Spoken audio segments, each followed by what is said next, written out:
Impromptu Speaking from Toastmasters International, the Better Speaker Series.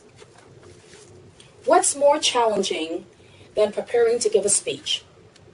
How about giving a speech without the preparation? Table topics is where we have a chance to do extemporaneous speaking. This is when each participant is expected to speak 1 to 2 minutes, replying immediately after being asked a question. The answers should be organized, coherent, and entertaining. Many Toastmasters find table topics challenging. Why do we continue to have table topics at our meetings? The answer is so that we get practice at thinking on our feet in order to better respond to every opportunity in our lives to give impromptu speeches. For example, during job interviews, questions are asked that can be difficult to answer. Once hired, extemporaneous speaking skills continue to be tested. For instance, when we answer the telephone or speak with a customer or coworker. Opportunities for off-the-cuff speaking can occur outside the workplace. For example, at the store, at weddings, at funerals. We cannot always anticipate what a question's content will be or predict when we will be asked to say a few words. However, it is possible to be prepared and confident for such situations. There are 5 steps that will help you be more successful. The first one is to listen. The second one is to pause. The third one is to confirm. The fourth one to tell. And the fifth one is to end the speech. The first one is to listen. We need to listen to the content. The best speakers know how to listen, realizing that a good response is dependent on an attentive attitude. When you listen carefully to the question, you will have formulated the first portion of your response. If you agree with what has been said, your reply will reflect this by reinforcing the other person's words, perhaps with a compliment thrown in for good measure. An example: what a startling comparison, Bob. And as a matter of fact, I think you are right on target. Or, if you happen to disagree with what has just been said, this is your opportunity to tactfully amend or correct the original statement. An example: although I admit that your concept is interesting, Linda, I have to disagree. The XYZ company has always operated in the black, and you can't say that about our government. Being an effective speaker goes hand in hand with sharpening your powers of concentration. Resist the impulse to interject your own ideas before the other person has finished. Focus instead on what is being said. The advantages are threefold. First, respect. People are more likely to listen to your ideas when you listen to them. Number 2, ready-made dialogue. You will be able to incorporate some of what you've heard into your reply. And the third is on-target responses. Careful listening improves your chances of commenting directly on what you've heard. The second is to pause. Remember the Coca-Cola advertisement? The pause that refreshes? Taking a few minutes to pause before speaking will allow you to refresh your thoughts and formulate an answer. Sometimes a pause can even add drama to your reply.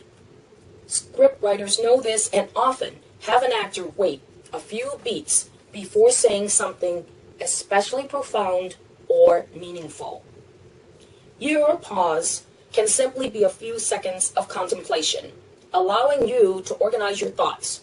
Or you can take that time to smile, nod, or otherwise indicate that you've heard the question. Whatever you decide to do, though, remember that a silent pause is always preferable to using a verbal placeholder such as ah or Remember to pause before you speak. The third is to confirm. Confirming the question will help you prepare a response. Repeating the question out loud gives your brain cells a better opportunity to absorb the concept, providing you with a clearer idea of how to respond. It is always possible that you may have misunderstood the question. If this is the case, repeating what you have just heard will help you verify the topic. The fourth is to tell. Now that you have everyone's attention, dazzle them with your reply. As you express your thoughts, opinions, or ideas, remember to stay focused. Tell only the essentials, but sound as if you know a lot more than you are telling. The fifth is to end the speech. Have you ever been held hostage by someone who simply cannot stop talking? Once you have said what you want to say, don't belabor the point. Bring your comments to a close. Emphasize your main point. Smile while making that final audience eye contact. Then sit down. Selecting a strategy. There are 4 speaking strategies that will help you survive the tell aspect of your talk. The first is express an opinion. You can start by stating an opinion, then justifying that opinion with a supporting statement. Generally speaking, one item of support should be offered if answering a question, 2 or 3 supports if giving a brief speech. A variation of this strategy would be to offer reasons why you agree and or disagree with a particular idea or concept. The second strategy that you may wish to use is address cause and effect. Some topics, however, lend themselves best to a cause and effect reply. In that case, begin by stating the situation, such as a high rate of lung cancer. Then discuss the causes, for example, first and second hand smoke exposure, and the eventual consequences, for example, long-term hospitalization and a high incidence of death. The next strategy is break the topic into components. Perhaps you might decide to break the topic into components and discuss them individually. A question asking for a way to reduce crime could then be answered in the following manner. 3 areas of concern, legal, social, and education, must be reevaluated in order to lower the crime rates. To begin with, we should encourage stricter laws and punishments for individuals who break those laws. The last strategy is discuss the past, present, and future. What if your topic involves assessing a situation over a span of time, such as United States diplomacy regarding the former Soviet Union? Then the strategy of a past, present, future outline may be applied by organizing the tell of your subject in a timeline fashion. The don'ts. There are 3 don'ts. The first, don't apologize. Taking time to apologize or make excuses is annoying.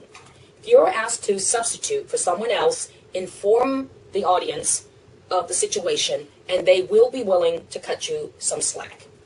But once the fact has been established, don't return to it again. The second don't is don't ramble.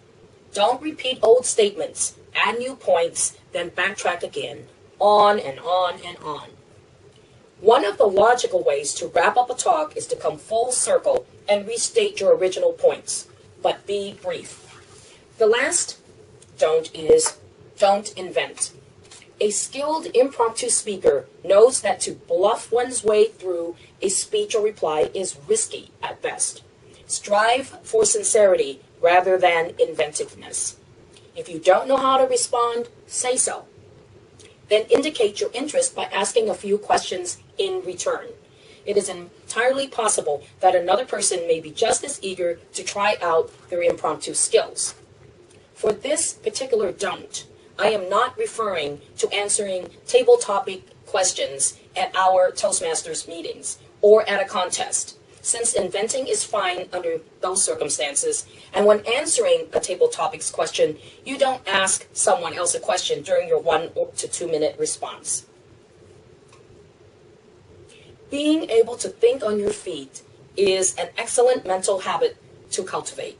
But like other good habits, it takes time and effort to establish. Once you understand and practice the basic concepts, you will find yourself more than ready to accept the challenge of impromptu speaking. Thank you.